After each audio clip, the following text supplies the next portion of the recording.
오늘의 주요 뉴스입니다. 여야가 선관위 고위 간부 자녀 특혜 채용 의혹에 대한 국정조사를 추진합니다. 선관위는 국정조사는 감수하겠지만 감사원의 감사는 거부하겠다고 밝혔습니다. 해군이 서해에 떨어진 북한 발사체 잔해를 인양하고 있습니다. 인양 작업은 모레쯤 완료되는데 북한 ICBM 기술의 실체를 파악할 수 있을지 주목됩니다. MBN 취재 결과 마사회가 경마장에서 외국인 큰손들을 위한 밀실, 이른바 VIP룸을 운영하고 있었습니다. 마사회는 MBN 취재 이후 밀실을 폐쇄하겠다고 밝혀왔습니다. 단독 보도합니다. 청와대 개방 1주년을 맞아 역대 대통령들의 삶을 엿볼 수 있는 특별전이 열리고 있습니다. 박정희 전 대통령의 반려견 스케치와 노무현 전 대통령의 독서제도 볼 수 있습니다.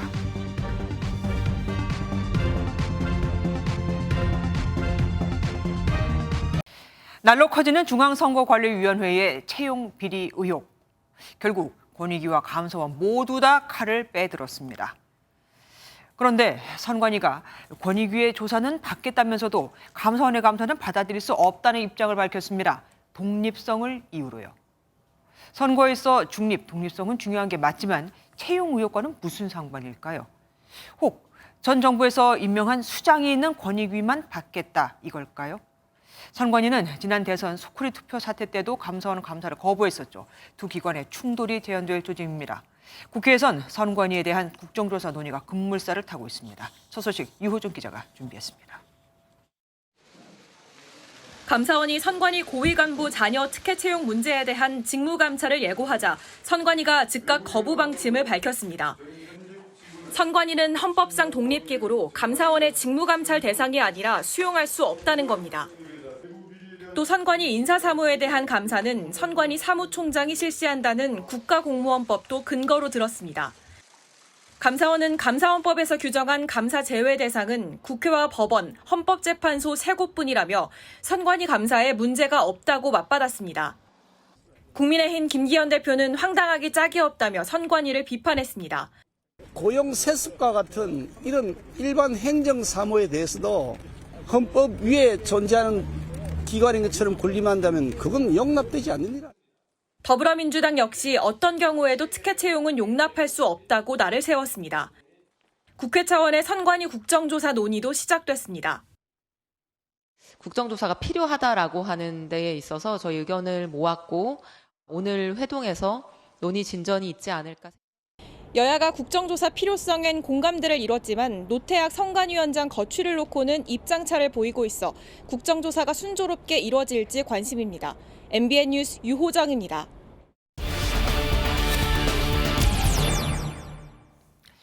선관위와 감사원의 충돌, 정치부 이혁근 기자와 더 자세히 알아보겠습니다. 이 기자, 선관위가 감사원 감사를 거부했습니다. 두 기관의 충돌, 이번이 처음이 아니죠? 네, 지난 대선 사전투표 과정에서 이른바 소쿠리 투표 논란 기억하실 텐데요. 네. 지난해 7월 감사원이 관련 감사에 착수를 했지만 선관위가 자료 제출을 거부해 무산됐습니다.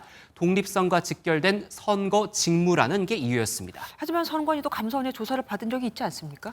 네, 맞습니다. 감사원의 감사는 크게 회계 검사와 직무 감찰로 나뉘는데요. 네. 이 가운데 회계 검사는 선관위도 정기적으로 받고 있습니다. 네. 인사행정에 관련해서도 MBN이 어제 보도한 것처럼 2019년 감사를 통해 경력 채용 공정성에 문제가 있다는 게 드러난 적이 있는데요.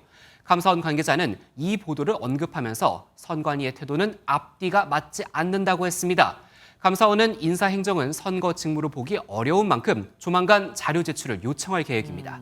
그런데 선관위가 권익위의 조사는 또 받겠다고 했습니다. 네, 맞습니다. 국민권익위원회는 선관위와 조율을 거쳐 전수조사를 오늘부터 시작했다 이렇게 밝혔는데요. 권익위가 가진 실태 조사권에 따라 단독 조사를 벌이는 겁니다. 6월 한 달 동안 집중 조사를 하고 부족하면 추가 조사를 할 수 있다고 밝혔습니다. 그런데 전현희 권익위 위원장은 이달 말이면 끝나지 않습니까? 그런데 조사가 제대로 되겠습니까?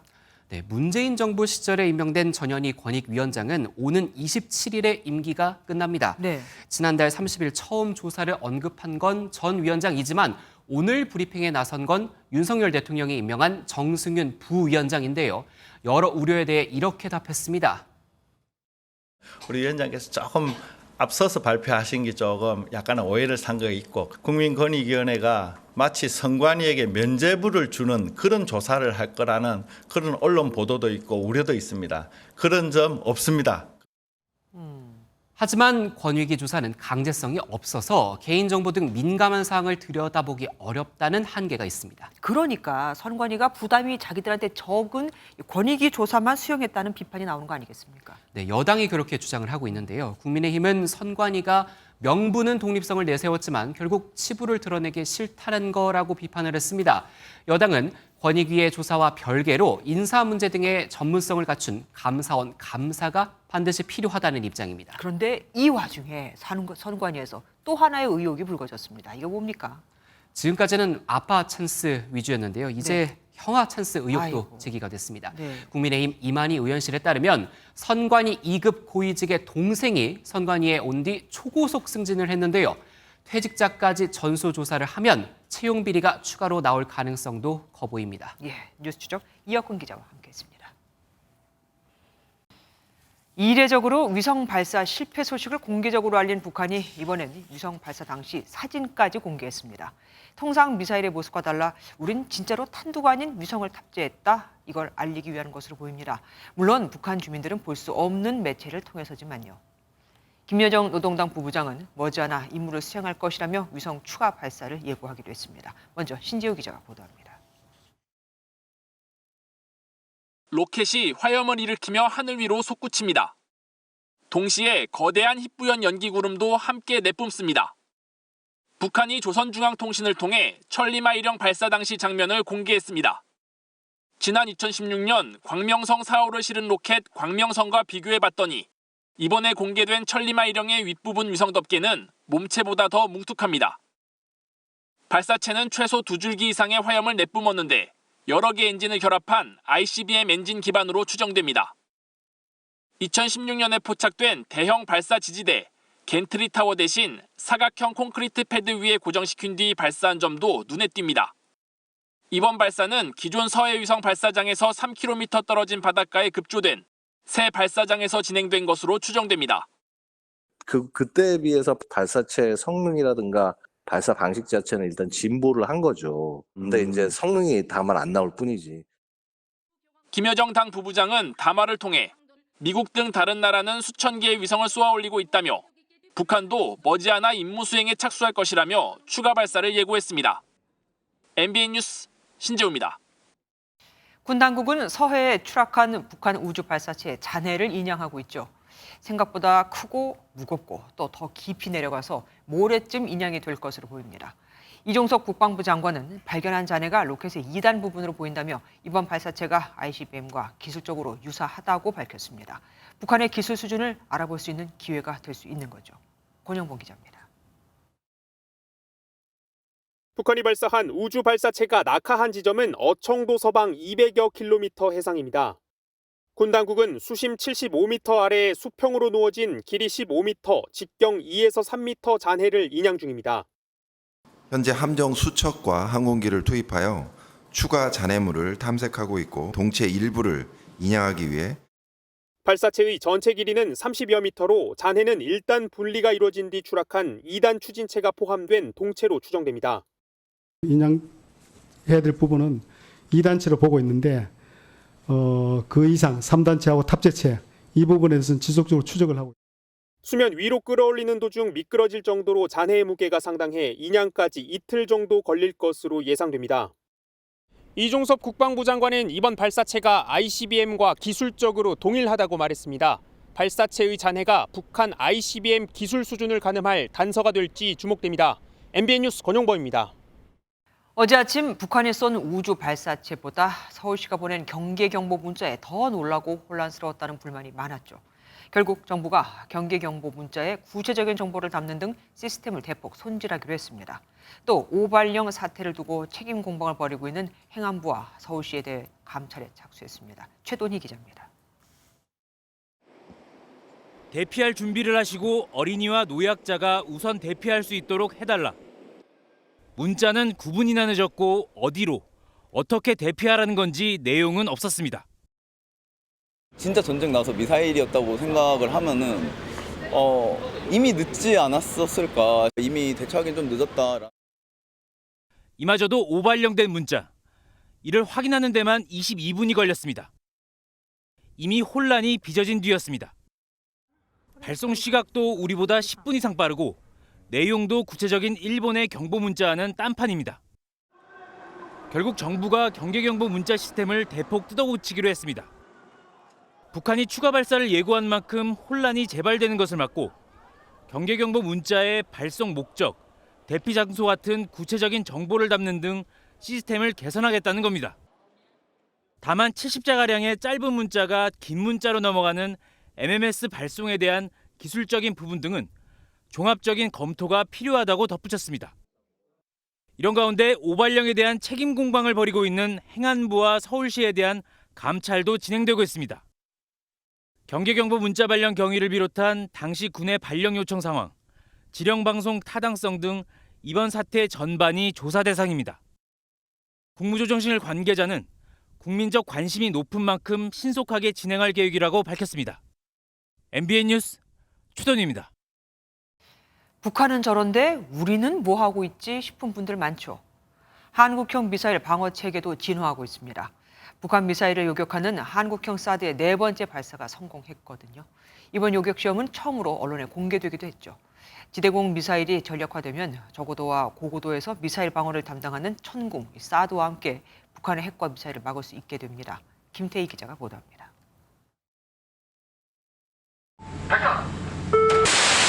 미사일이 굉음과 함께 불꽃을 내뿜으며 하늘 위로 솟구칩니다. 먼 거리에서 높은 고도로 날아오르는 가상의 표적탄을 요격하는 장거리 지대공 유도무기 LSAM입니다. 북한 미사일을 가정한 표적탄을 탐지 추적해 고도 40에서 60km 사이에서 요격했습니다. 영상에서 보시다시피 표적탄을 당초 목표로 했던 정확한 위치에 타격을 직격을 한 것을 확인했습니다. 지난해 11월 표적탄을 처음 요격한 이후 진행된 4번째 시험입니다. 이번 시험이 성공하면서 국방과학연구소는 올해까지 시험 평가를 마치고 내년 체계 개발을 끝낼 계획입니다. 이후 2025년 장거리 지대공 유도 무기 양산을 시작해 전력화 계획에 따라 군에 배치할 예정입니다. 군은 LSAM이 실전 배치되면 북한의 핵 미사일 위협에 대한 억제 능력을 높일 것으로 기대하고 있습니다. MBN 뉴스 김태희입니다. 죽여보고 싶었다. 과외 애부를 만난 또래 여성을 살해하고 시신을 훼손해 유기한 여성이 밝힌 범행 이유입니다. 피해자를 만나기도 전에 이미 흉기도 챙겨갔죠. 23살 정유정, 신상도 공개됐습니다. 박상호 기자입니다. 경찰이 공개한 23살 정유정의 얼굴입니다. 경찰은 오늘 신상공개위원회를 열어 정 씨의 이름과 나이, 사진을 공개했습니다. 위원회는 범죄의 중대성과 잔인성이 인정되고 유사 범행 예방 등을 위해 신상을 공개하기로 했다고 밝혔습니다. 정유정은 지난달 26일 가외 앱으로 만난 또래 여성을 살해하고 시신을 훼손해 유기한 혐의로 구속된 상태입니다.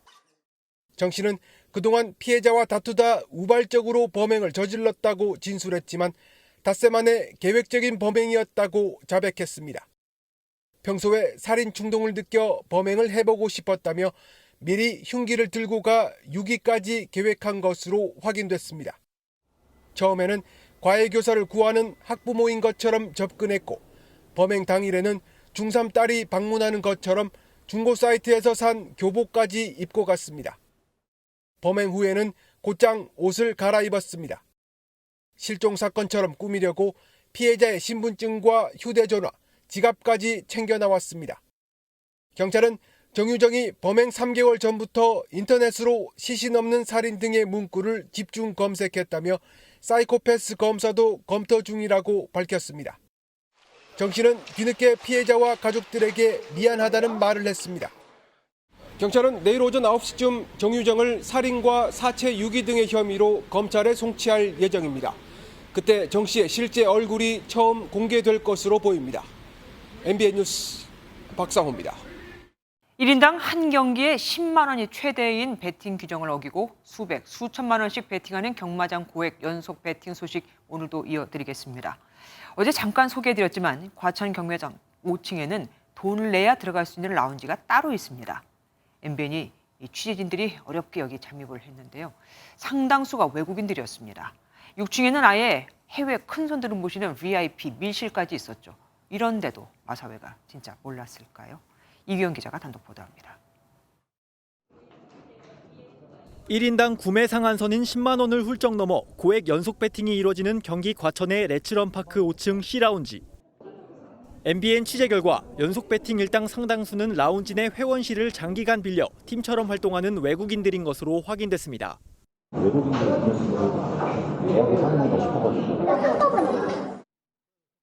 베팅 종료 시간 3분을 남기고 회원실 밖으로 나와 일사불란하게 연속 베팅을 하는 모습이 취재진에 포착됐습니다. 여기서 뭐라 그래도 험악한 말로 하고 또 가끔가다 중국어로 뭐라 그러고 그러니까 경주당 한 400에서 한 1,000만 원? C라운지 반대편 5, 6층엔 또 다른 회원 전용실 P라운지가 있는데 도어락 비밀번호를 입력해야 들어갈 정도로 보안이 철저합니다. 파티션이 3개는 현재 49번이 남아있거든요. 그런데 MBN 취재 결과를 종합하면 마사회는 이 라운지 6층 내부에서 외국인 큰손들을 위한 밀실, 이른바 VIP룸을 운영하고 있습니다. 6층 VIP룸에 머물면서 베팅 종료 직전 밀실 밖으로 나와 막권을 연속 구매하고 경마가 모두 끝나면 5층으로 내려가 적중한 막권을 현금으로 바꾸는 것으로 파악됐습니다. 취재를 종합하면 외국인들은 밀실 등에서 팀을 이뤄 하루 총 10억 원 상당의 막권을 구입하는 것으로 전해졌습니다. 산술적으로 계산해보면 이들이 경마 시합이 있는 150여일간 각각 10억씩 1,500억을 베팅해 10%의 수익률을 올릴 경우 연간 150억 상당의 원화가 해외로 유출되는 겁니다. 마사회 측은 월 회원제로 운영하는 VIP룸이 3개 있다며 밀실의 존재를 인정하면서도 외국인 전용방은 아니라며 해명했습니다. 경마 등 사행산업을 관리-감독하는 사행산업통합감독위원회는 마사회가 밀실을 제공하고 연속 베팅을 방조 혹은 묵인했는지 조사에 착수했다고 밝혔습니다. MBN 뉴스 이규현입니다. 외국인들의 연속 베팅을 사실상 묵인한 것도 모자라 VIP룸까지 제공하며 국부 유출을 방조했다는 논란의 경마장 현장. 직접 취재한 사회부 이규현 기자에게 더 자세히 물어보겠습니다. 이 기자, 마사회가 이른바 큰손들에게 밀실을 제공했다는 것은 사실 이번이 처음이지 아니잖아요. 네, 맞습니다. 이번이 처음은 아닙니다. 마사회가 고액 베팅을 하는 큰손들에게 전용 밀실, 이른바 VIP룸을 제공한 건 어제 오늘의 일은 아닙니다. 네. 마사회는 지난 2016년 서울 워커힐 호텔의 외국인 전용 화상 경마장을 개설하며 고액 베팅을 하는 VIP 고객들에게 밀실을 제공해 무리를 빚었는데요. 논란이 일자 마사회 측은 국부 유출 문제 등을 해소하겠다며 2020년 워커힐 화상 경마장을 폐쇄했습니다. 지난 2017년 경기 일산지사에서는 하루 20만 원을 받고 VIP룸을 빌려줬는데요. 이곳에서는 마사회 직원이 직접 개인 계좌로 손님에게 돈을 입금받아 막권 구매권을 대신 발행해주기도 했습니다. 네. 2019년엔 경기 의정부지사에서도 고액 베팅 고객 전용 밀실을 운영하며 하루 수천만 원 상당의 연속 베팅을 방조하기도 했습니다. 이렇게 경마장 밀실이 문제가 됐는데도 그런데 마사회가 계속 밀실을 제공하면서 고액 베팅을 계속하게끔 하는 이유가 있겠죠? 네, 논란이 일 때마다 마사회는 입장을 내왔는데요. 마사회 측은 논란이 생길 때마다 자체 감사를 통해 엄정 조치하겠다, 보완책을 마련하겠다고 밝혀왔습니다. 그럼에도 이들이 계속해서 밀실에 VIP 손님들을 받고 고액 연속 베팅을 방조하는 건 매출 때문으로 풀이됩니다. 코로나 전까지 한 해 7조 원대의 매출을 올렸던 마사회가 코로나 사태 이후 경마 중단, 경마장 입장 제한 등의 악재로 매출이 7분의 1 수준으로 폭락했는데요. 네. 때문에 마사회가 코로나 시기 줄어든 매출액을 충당하기 위해 큰손들의 연속 베팅을 방조한 것 아니냐는 지적이 나옵니다. 마사회 매출 대부분이 막권 판매에 의존하고 있다 보니 이런 부작용이 생기는 겁니다. 그러니까 많이 베팅을 해야만 마사회가 돈을 많이 벌 수 있는 구조니까 어쩔 수 없는 거다. 그러면은 앞으로도 또 큰손들이 밀실에서 이렇게 투자를 아니 뭐 투기 같은 걸 하게끔 놔두면 그래도 어쩔 수 없는 거 아닙니까? 네, 맞습니다. 어제도 설명드렸다시피 구매 한도액인 10만 원을 넘어 연속 발권을 해도 현재로선 마땅한 처벌 규정이 없습니다. 단속 근거가 좀 미흡하고 또 처벌 근거 자체가 없기 때문에 이제 마사회 직원들한테 대한 그런 징계나 이런 것들도 전혀 지금 취해지지 않고 있기 때문에 단속과 처벌 근거를 좀 명확히 하려는데 이게 그러니 막권 1회 구매 한도 10만 원을 법률에 명시하고 현금을 통한 막권 거래를 없애는 대신 실명 인증을 거친 전자카드로만 막권을 구매하도록 하는 개정안이 국회에 발의된 상태입니다. 언제 발의가 됐는데요? 네, 올해 1월에 발의됐습니다. 그전에도 발의가 된 게 있었던 것 같은데. 네, 이전부터 관련 법안이 발의됐었는데요. 이전부터 발의됐지만 법률안이 그때마다 국회 문턱을 통과하지 못했습니다. 참 조금 전에 아주 반가운 소식이 들어왔더라고요. 마사회가 밀실 전격 폐쇄하기로 했다고요. 네, 맞습니다. 저희 MBN에서 고액 연속 베팅 보도가 나간 뒤 마사회 측은 VIP룸을 포함한 회원실이 연속 베팅을 계도하기 힘든 공간임을 인정한다며 이를 모두 폐쇄하겠다고 밝혔습니다. 상당히 전격적인 폐쇄 결정인데요. 월 회원제로 운영되던 밀실뿐만 아니라 라운지마다 설치된 칸막이를 모두 없애는 오픈형 구조로 바꿀 예정이라고 밝혔는데요. 네. 또 연속 구매가 적발되면 퇴장 조치할 뿐만 아니라 추후 입장을 거부하는 내용도 사내 질서 유지 규정에 포함시키겠다고 밝혔습니다. 한번 제대로 지켜지는지 계속 봐야겠습니다. 지금까지 이규현 기자와 함께했습니다. 데이트 폭력 신고에 앙심을 품고 연인을 살해한 남성이 검찰에 송치됐습니다. 이제 이 사람은 처벌을 받게 되겠죠. 하지만 국회는 어떻게 해야 바뀔까요? 스토킹이나 가정폭력처럼 데이트 폭력 사건에도 즉시 분리 조치를 할 수 있게 하자는 법안은 2년째 국회에서 쿨쿨 낮잠을 자고 있거든요. 사실 데이트 폭력에 대한 분명한 정의조차 아직 없는 상태입니다. 신영빈 기자가 보도합니다. 고개를 숙인 채 경찰서를 나와 호송차를 타는 남성. 지난달 26일 금천구 시흥동의 한 상가 지하주차장에서 연인에게 흉기를 휘둘러 살해한 혐의로 33살 김모 씨가 검찰에 송치됐습니다. 왜 살해했습니까? 경찰 신고해서 살해한 거 맞습니까? 잘못했습니다.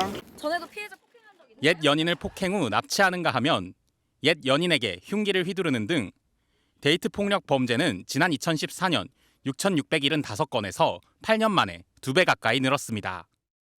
하지만 데이트 폭력은 스토킹 범죄나 가정 폭력처럼 분명한 정의조차 없고 즉시 분리나 응급조치 의무도 없습니다. 이렇다 보니 국회에선 가정폭력 처벌의 적용 범위를 데이트 폭력까지 확대한 법안이 2차례 발의됐지만 2년째 잠들어 있고 데이트 폭력을 별도로 규정해 처벌하는 법안도 10달 넘게 계류 중입니다.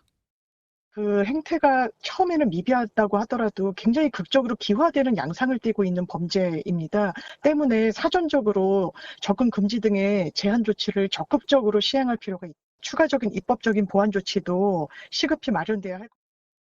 희생자가 나올 때만 반짝 관심을 가질 게 아니라 조속히 피해자 보호 장치를 마련해야 한다는 목소리가 힘을 얻고 있습니다. MBN 뉴스 신영빈입니다.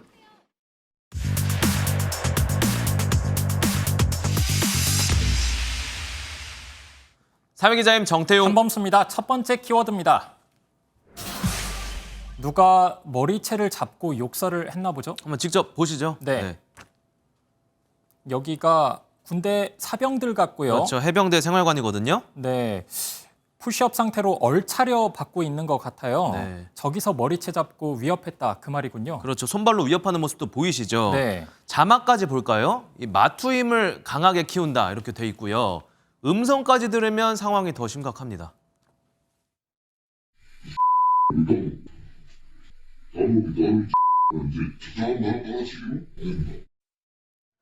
자, 더 보면 자세가 흐트러지려고 하니까 곧바로 욕설이 또 날아오거든요.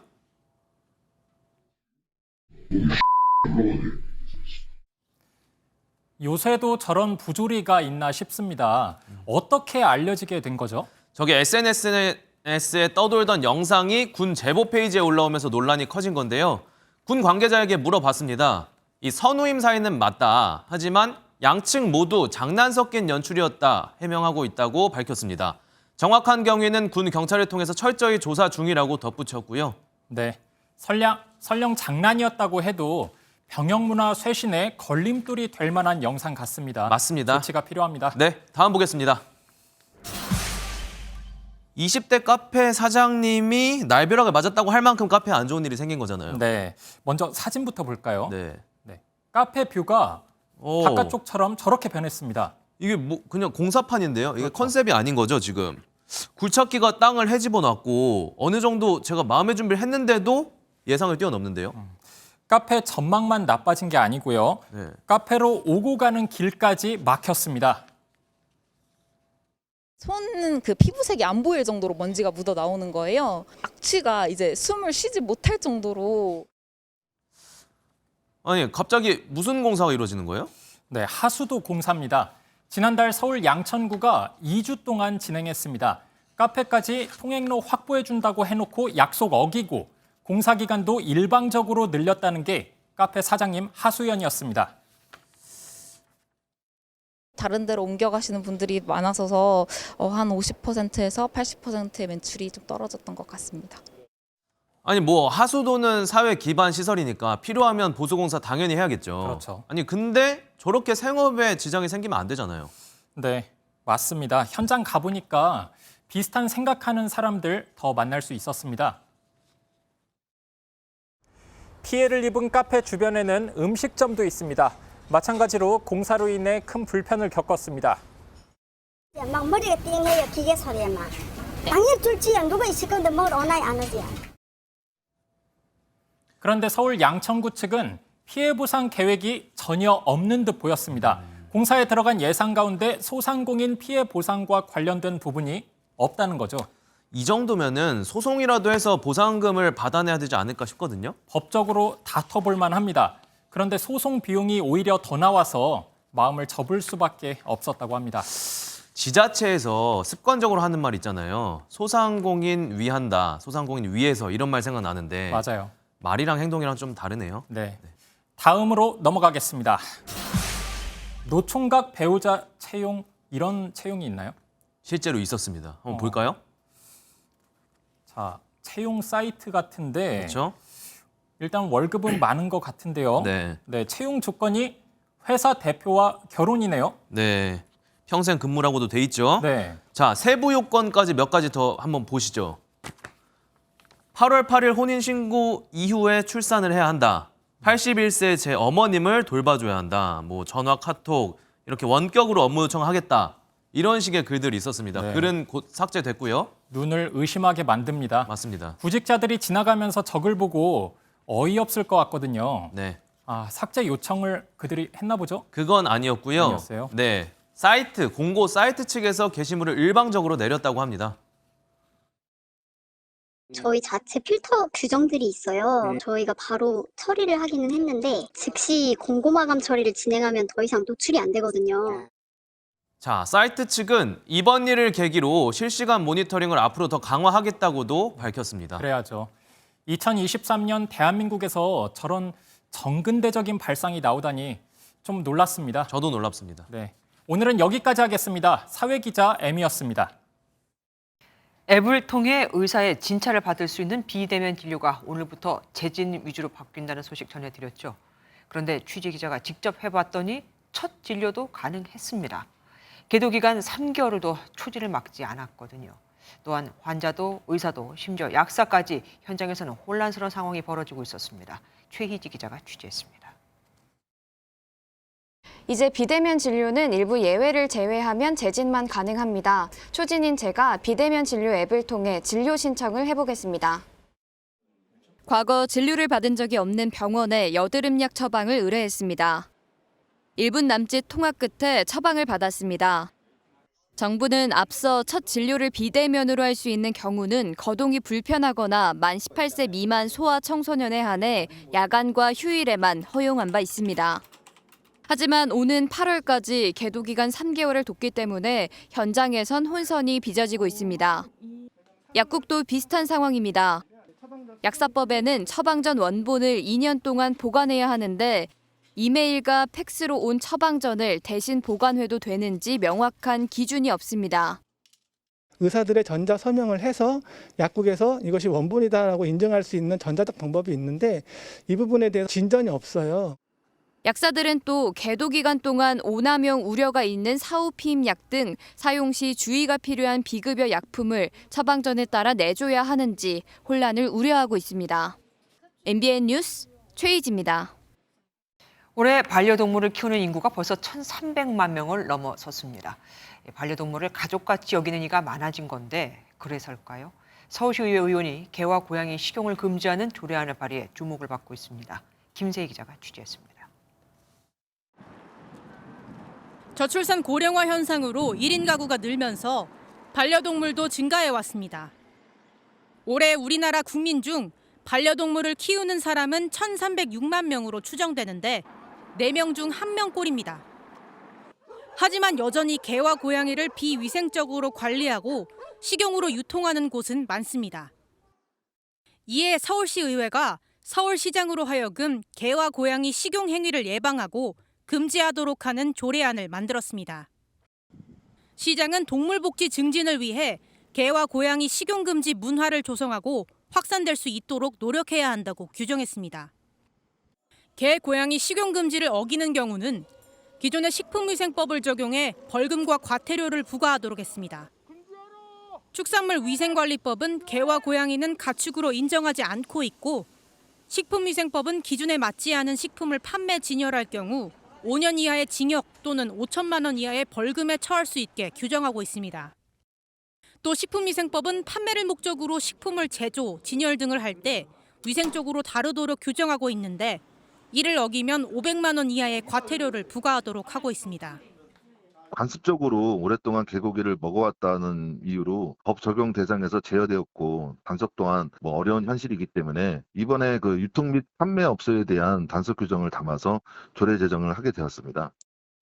해당 조례안은 오는 7월 서울시의회 의결을 통해 공포 여부가 결정됩니다. MBN 뉴스 김세희입니다.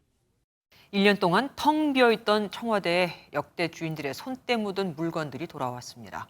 박정희 전 대통령이 직접 그린 반려견 스케치, 노무현 전 대통령이 대통령 최초로 특허를 취득한 직접 발명한 독서대 등 대통령들의 삶이 고스란히 담겼죠. 정설민 기자가 다녀왔습니다. 항상 가방에 타자기를 넣어 다녔던 이승만 전 대통령. 아이젠하워 미국 대통령과 마주 앉아 직접 타자기를 두들기며 한미 동맹을 이끌어냈습니다. 김영삼 전 대통령은 새벽마다 청와대를 달리며 김대중 전 대통령은 꽃들에게 말을 걸며 국정을 고민했습니다. 대한민국의 굵직한 역사가 담긴 역대 대통령들의 소품들이 공개됐습니다. 이제 대통령들의 라이프 스타일, 삶이 대통령 리더십에, 지도력에 어떻게 영향을 끼쳤는가를 또 느낄 수 있을 겁니다. 대통령들의 색다른 모습도 확인할 수 있습니다. 초등학교 교사가 되기 위해 그림을 배웠던 박정희 전 대통령은 반려견 방울이를 화폭에 담았고 사법시험을 준비하던 노무현 전 대통령은 누워서도 책을 볼 수 있는 독서대를 발명했습니다. 음악적 재능이 뛰어났던 노태우 전 대통령의 통소, 스포츠 광이었던 전두환 전 대통령의 서명이 담긴 축구공도 만나볼 수 있습니다. 한 바퀴 휙 돌고 가는 것보다는 이거 대통령님들의 역사라든지 그동안의 이렇게 활동이라든지 이런 거를 볼 수 있어서 훨씬 좋을 것 같아요. 개방 1년 동안 텅 비어있던 청와대 곳곳이 대통령들의 소품과 가구, 식기들로 채워지며 변신하고 있습니다. MBN 뉴스 정설민입니다. 국내 최대 게임 기업인 넥슨의 2대 주주가 누군지 아십니까? 바로 기획재정부, 우리 정부입니다. 고 김정주 창업자의 유족이 상속세를 내기 위해 전체 회사 지분의 30% 가까이를 내놨기 때문이죠. 현금으로는 4조 7천억 원에 달합니다. 정부는 세수가 늘어 좋을지 모르겠지만 기업들은 세계 최고 수준의 상속세 때문에 경영권이 위협을 받는다며 세법 개정을 요구하고 있습니다. 먼저 안병호 기자의 보도 보시고 어떻게 상속세가 60%까지 나올 수 있는 건지 뉴스 추적해 보겠습니다. 넥슨그룹 지주회사 NXC가 최근 전자공시 시스템에 올린 공시입니다. 주요 주주의 주식 보유 변동 내용으로 기획재정부가 NXC 주식 85만여 개를 취득해 2대 주주에 올랐습니다. 김정주 넥슨 창업자의 유족들이 NXC 주식 196만 주를 상속받은 뒤 이 중 29.3%를 상속세로 납부한 겁니다. 국세청은 지분 가치를 평가한 결과 유족들이 납부한 85만여 주의 가치가 4조 7천억 원에 이르는 것으로 판단했습니다. 정부가 시가총액이 수십조 원인 민간그룹 지주사의 2대 주주가 된 건 이번이 처음입니다. 이번 상속세 납부로 김 창업자 유족들의 합계 지분율은 98.64%에서 69.34%로 낮아졌지만 여전히 최대 주주 지위를 유지했습니다. 하지만 최대 주주 할증까지 더해 상속세율이 60%에 달하는 건 과도하다는 비판이 나오고 있습니다. 이는 경제협력개발기구 OECD 국가 가운데 가장 높은 수준입니다. 투기자본 등에 노출될 위험이 존재하기 때문에 이제는 손볼 때가 됐다. 이 상속세는 미실현된 자본이득이거든요. 기재부는 캠코의 공개 매각 방식으로 주식으로 납부된 재산을 처분해 국가에 기속하는 작업에 착수할 계획이지만 지분 가치가 커서 다소 시간이 걸릴 전망입니다. MBN 뉴스 안병입니다.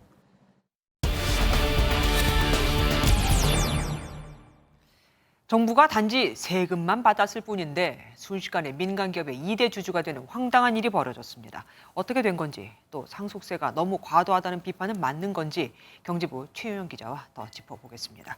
최 기자, 죽은 사람이 유족에게 남기는 재산의 그 상속세 60%나 되는 게 맞는 겁니까? 네, 상속세는 1억 원 이하는 10%를 내고요. 30억 원이 넘어가면 그때 50%까지 세율이 매겨집니다. 여기에 의결권이 있는 최대 주주의 주식을 상속할 경우에는 재산뿐 아니라 경영권 프리미엄까지 넘겨주는 것이기 때문에 20% 할증까지 더 붙어서 상속세가 정해지게 됩니다. 앞서 리포트에서 보신 것처럼 이 고 김정주 창업자 가족은 김 창업자 명의의 NXC 지분 67%에 달하는 196만 주를 상속받았고 주식으로 상속세를 낸다고 했기 때문에 세율, 최고 세율 60%까지 이렇게 적용이 된 겁니다. 상속세율 60%, 이건 OECD 국가 중 최고 수준 아닙니까? 네, OECD 국가들 상속세 최고 세율 그래프 한번 보시겠습니다. 네.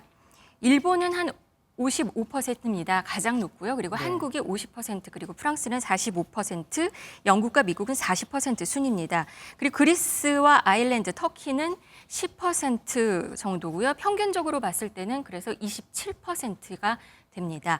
기본 세율로만 보면은 2위인데 이 최대 주주 할증까지 포함하면 세계 1위가 되는 겁니다. 과도하다는 말이 나올 만도 하네요. 넥슨의 경우를 봤을 경우에는 유족의 지분이 그나마 압도적이어서 지분의 30%를 상속세로 내도 60%가 넘는 지분이 있어서 경영권을 유지할 수 있었습니다. 그렇죠. 하지만 이는 아주 특이한 사례고 최대 주주 지분이 많지 않으면 상속세를 내려다가 자칫 경영권이 넘어갈 수도 있습니다. 많은 중견기업과 중소기업 오너들이 가업 승계에 있어서 골머리를 앓는 게 바로 이 과도한 상속세 때문이다라는 이야기가 나오는 겁니다. 삼성 이재용 회장도 이 상속세 때문에 상당히 애를 먹었던 기억이 납니다. 네, 고 이건희 회장으로부터 자산을 상속받은 이재용 삼성 회장 일가가 내야 되는 상속세는 12조 원에 달합니다. 현금으로 한 번에 다 낼 수도 없었겠지만 만약 이번 경우처럼 주식으로 물납했다가는 삼성의 지배 구조가 흔들릴 수밖에 없는 상황이었는데요. 그래서 이 회장 측은 5년 동안 6회 분납으로 상속세를 내고 그 돈은 배당금으로 충당하고 있습니다. 이서연 삼성복지재단 이사장은 지난 2월에 삼성 SDS 주식을 모두 매도했는데 이 처분 목적은 상속세 납부용이었습니다. 이 밖에 대표적인 우리나라 손톱깎이 세계 기업 3세븐이 있었는데요. 네. 이 창업자의 사망으로 상속세를 내지 못해서 주인이 바뀌었고요. 유니더스, 락앤락 같은 회사들도 상속세를 내려고 지분을 팔았습니다. 그런 일이 있었군요. 그런데 개인들도 상속세 부담이 좀 늘지 않았나요? 부동산 값이 많이 올랐잖아요. 네, 2021년 기준으로 봤더니요. 상속세를 내는 대상자는 12,000명 정도입니다. 생각보다는 많지 않네요. 네, 사실 보통 사람들은 상속세와는 좀 거리가 좀 멀고 대상자들도 요즘 상속보다는 살아생전 증여를 또 많이 하기 미리. 때문에 미리미리 네. 조금씩 하기 때문에 실제 대상자는 그렇게 많지는 않습니다. 하지만 부동산 등 이 자산 가치가 오르면서 확인해 봤더니 2017년 7,000명 정도이던 대상자가 지금은 2배로 증가했기 때문에 는 상속세를 거군요. 고민하는 일반인들도 늘고 있습니다. 네. 가령 약간 극단적인 경우긴 하지만 과세 기준으로 15억 원 정도의 아파트를 자녀 한 명만이 상속한다 하면 상황에 따라 다소 다르지만 대략 한 3억 원에서 4억 원 안팎의 상속세를 내야 합니다. 과도하다는 비판이 분명은 있긴 하지만 이것까지 깎아주면 법인세 인하에 이어서 또다시 부자 감세라는 비판이 거세질 수 있어서 정부도 세법 개정을 선뜻 추진하지 못하고 있는 상황입니다. 예, 지금까지 최윤영 기자와 알아봤습니다. 고맙습니다. 페루의 투 축제에서 흥분한 소가 사람들을 들이받아 11명이 다쳤습니다. 미국 고속도로에서는 승용차가 수십 미터를 날아가는 아찔하고도 황당한 교통사고가 발생했습니다. 해외 소식 서영수 기자가 모아봤습니다. 페루에서 열린 투 축제 현장. 흥분한 소가 운동장에 가득 모인 군중을 향해 돌진합니다. 혼비백산한 사람들은 황급히 몸을 피하다가도 다시 소를 흥분시키려고 다가갑니다. 화가 난 소에 맞서며 용기를 시험하는 전통 때문입니다. 위험천만한 대치가 이어진 끝에 결국 솥불에 정면으로 들이받치고 짓밟히는 사고가 벌어졌습니다. 천만다행으로 숨진 사람은 없었지만 이틀 동안 11명이 다쳤습니다. 이처럼 부상자가 속출했지만 축제는 별다른 안전장치도 없이 계속 진행됐습니다. 미국 조지아주의 한 고속도로. 빠른 속도로 달리던 승용차가 순식간에 공중으로 솟구칩니다. 정차돼 있던 견인차의 경사로를 마치 스키점프대 타듯이 날아오른 겁니다. 결국 차량은 수십 미터를 날아갔다가 땅으로 추락했습니다. 과속을 하던 20대 여성 운전자는 심각한 부상을 입고 병원으로 옮겨졌습니다. MBN 뉴스 서영수입니다. 일론 머스크 테슬라 최고 경영자가 중국 정부로부터 우리로 치면 외교부 장관과 면담을 하는 등 국가 정상에 버금가는 최상급의 예우를 받았습니다. 요즘 미국 거물급 기업인들의 중국 방문이 이어지고 있는 만큼 중국을 견제하는 미국 정부 입장에선 신경이 쓸 수밖에 없겠죠. 경쟁 관리에 도움이 될지 지켜보겠다며 불편함을 내비쳤습니다. 베이징에서 윤석정 특파원입니다. 머스크 테슬라 최고 경영자는 상하이 공장 방문을 끝으로 사흘간의 방중 일정을 마쳤습니다. Cars we produce here are not just the most efficient for production, but also the highest quality. 머스크는 이 기간 기업인으론 매우 이례적으로 친강 외교부장을 비롯해 중국 세계부처 장관들과 잇따라 회동했습니다. 中方一向欢迎包括马斯克先生在内的各国工商界人士访华，更好地了解中国，推进互利合作。 머스크도 테슬라는 미중 디커플링에 반대한다며 화답했습니다. 월가의 황제 제이미 다이먼 JP모건 최고 경영자나 스타벅스 최고 경영자와 같은 거물급 기업인들의 중국행이 이어지고 있습니다. 대만계인 젠슨 황 엔비디아 최고 경영자도 이번 달에 중국을 방문할 것으로 보입니다. 이들 기업은 매출의 상당 부분을 중국에서 벌어들이고 있습니다. 글로벌 공급망에서 중국을 배제하려는 미국 정부는 미중 경쟁에 도움이 될지 지켜보겠다며 불편함을 내비쳤습니다. We have to figure out how best to manage that so that interconnectedness doesn't put our own national security at risk. 중국을 견제하려는 미국 정부와 거대한 중국 시장을 놓치기 싫은 미국 기업의 신경전, 그리고 이를 적극 활용하려는 중국 정부의 치열한 수싸움이 이어지고 있습니다. 베이징에서 MBN 뉴스 윤석정입니다. 불법 콜택시라며 재판에 넘겨진 타다. 관계자들에게 4년간의 재판 끝에 최종 무죄가 확정됐습니다. 합법이라 이거죠. 하지만 그 사이 국회에서 이른바 타다 금지법이 통과됐고 이미 헌법 소원도 지면서 타다는 예전과 같은 서비스는 다시는 할 수 없게 됐습니다. 길기원 기자가 보도합니다. 스마트폰 앱으로 기사가 딸린 11인승 승합차를 불러 이용하는 차량 공유 서비스 타다. 지난 2018년 출범 이후 인기를 끌자 택시업계는 역외군송 허가를 받지 않은 불법 콜택시라고 반발하며 고발까지 이어졌습니다.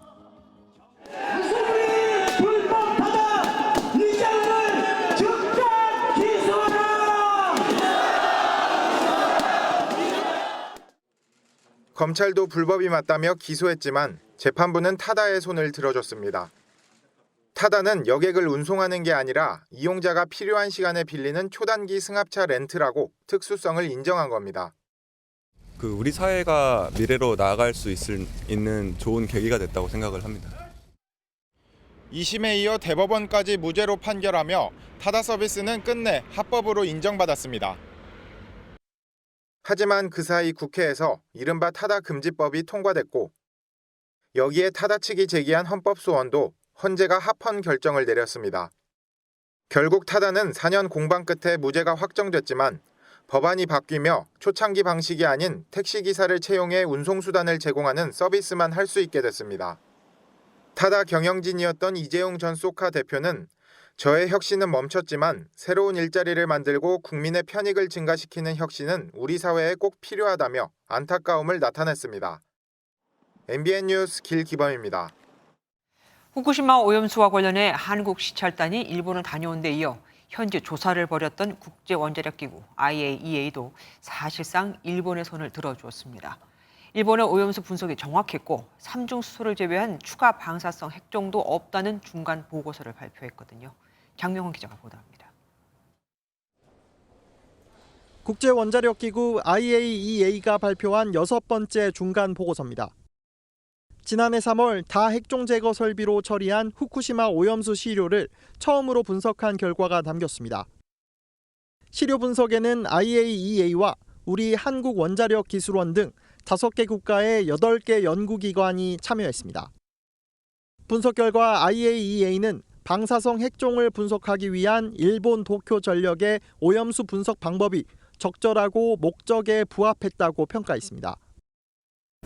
IAEA에서 종합한 결론에 따르면 도쿄전력은 시료 채취의 절차 및 핵종 분석 방법 등 오염수 모니터링에서 높은 수준의 정확성과 능력을 특히 3자 연구기관의 교차 분석에서도 삼중수소 외에 유의미한 추가 방사성 핵종은 검출되지 않았다고 결론 내렸습니다.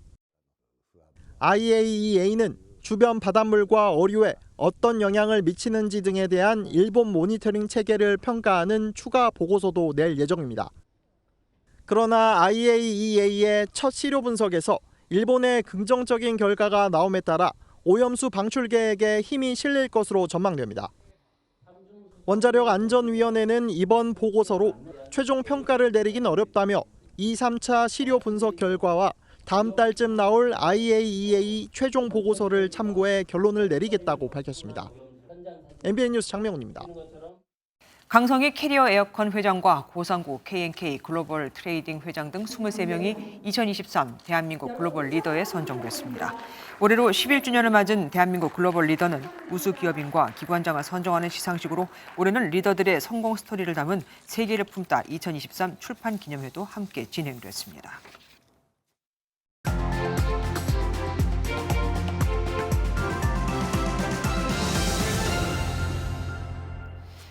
다른 사람의 눈을 상하게 했을 때는 그 사람의 눈도 상해져야 한다. 기원전 18세기 무렵 만들어진 함무라비 법전은 눈에는 눈, 이에는 이라는 원칙이 다소 가혹해 보이긴 하지만 사실 개인 간의 사적 보복을 막자는 취지를 담고 있습니다. 그런데 만약 사람을 숨지게 해 그가 부양하던 가족이 모두 굶게 생겼다면 이때는 어떻게 처벌을 해야 할까요? 함무라비 법전대로 가해자를 처형하면 피해 유족은 굶지 않게 될까요? 음주운전으로 인해 피해자가 숨지고 이로 인해 아무 죄 없는 유족이 극심한 생활고를 겪는 일이 늘고 있습니다. 최근 5년간 전체 교통사고의 8%가량은 음주운전으로 1,300여 명이 목숨을 잃었는데 음주사고로 포함한 전체 교통사고에서 사고 당시 숨진 피해자의 자녀가 만 3살 미만인 경우는 24%, 미취학 아동인 만 6살까지는 전체의 60%에 달하거든요. 사고 이후 피해 가정의 월 평균 소득은 219만 원에서 100만 원으로 절반 이상 줄었고 절반 이상의 유자녀가 부모의 사고 이후 재기하지 못했다고 답한 반면 음주운전 가해자 중 60%는 소득이 그대로, 심지어 10명 중 1명은 오히려 소득이 늘었습니다. 미국 일부 지역에선 음주운전을 하다 사망사고를 내면 가해자가 피해자 자녀의 양육비까지 책임을 져야 합니다. 실제 피해자 가족 자녀의 이름을 따서 벤틀리법이라고도 불리죠. 우리도 음주운전 사망사고 발생 시 피해자 자녀의 양육비를 가해자가 책임지게 하는 한국판 벤틀리법이 국회에 발의됐지만 TV 토론을 하자고 큰 소리 쳐놓고는 조금이라도 자신들에게 불리한 주제가 나올까 서로 재고 당기느라 토론을 시작조차 못하고 있는 여야를 보면 대체 저 법은 언제 통과가 될까 요원해 보이기는 합니다. 우리의 대답은 오직 민생, 국민 속으로 경청 투어. 의원님들이 봐도 이런 구호를 걸어놓고 외치는 게 국민에게 더 도움이 되겠습니까? 아니면 민생에 직결되는 저런 법부터 통과시키는 게 더 국민에게 도움이 되겠습니까? 그냥 딱 봐도 답이 나오지 않나요? 김주아의 그런데 오늘은 사고 친 사람이 책임져야 였습니다.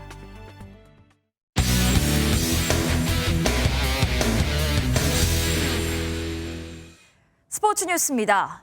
지난 3월 WBC 대회 기간 대표팀 일부 투수들이 술자리를 가진 사실이 드러나 파장이 커지고 있죠. 선수 3명이 오늘 스스로 본인이 당사자임을 밝히며 공식 사과했습니다. 김한준 기자가 보도합니다. WBC 대회 기간 술자리를 가진 선수들은 모두 3명입니다. SSG의 김광현, 두산의 정철원, NC의 이용찬입니다. 한국 야구를 대표하는 투수이자 대표팀의 기둥으로도 오랜 기간 활약한 김광현은 울먹이며 고개를 숙였습니다. 베테랑으로서 생각이 너무 짧았고 제가 컨트롤할 수 없었다는 거에 대해서 정말 후회를 많이 하고 있고요. 김광현의 고교 후배이자 지난해 신인왕 정철원은 평소에 당당하던 모습이 완전히 사라졌습니다. 간 것만으로도 정말 큰 잘못이고 광현이 형이 갔다고 한들 제가 가자고 한들 잘못이라고 생각하기 때문에 통산 137세이브를 기록 중인 베테랑 마무리 투수 이용찬도 책임을 통감했습니다. 이유를 불문하고 국제대회 기간 중 음주를 한 점에 대해 깊이 반성하고 있습니다. 결과를 겸허히 수용하겠습니다. 세 선수는 처음 알려진 것처럼 경기 전날이 아닌 도쿄로 이동한 날과 일본전이 끝난 후에 해당 업소에 출입한 사실이 있음을 인정했습니다. KBO는 선수들의 주장과 의혹 간의 사실관계를 파악한 뒤 상벌위원회 개최 여부를 검토할 예정입니다. MBN 뉴스 김한준입니다. 한국 태권도 중량급의 기대주 강상현이 처음 출전한 세계선수권대회에서 깜짝 우승을 차지했습니다. 강상현은 아제르바이잔에서 열린 남자 87kg급 결승에서 크로아티아의 이반 사피나를 2대0으로 꺾고 해당 체급에서 18년 만에 대표팀에 금메달을 안겼습니다.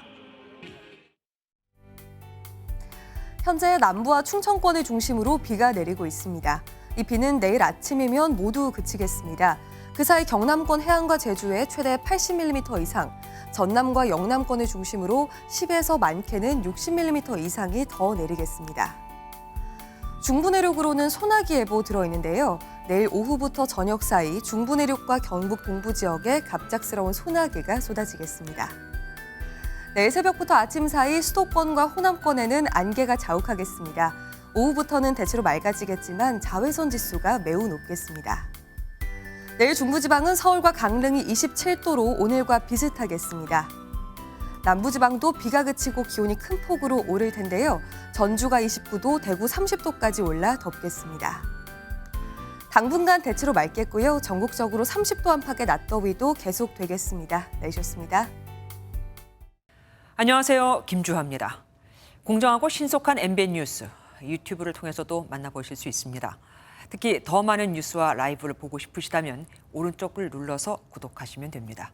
어렵지 않죠? 빠르고 정확한 뉴스로 계속 찾아뵙겠습니다. MBN 뉴스를 시청해 주신 여러분 고맙습니다.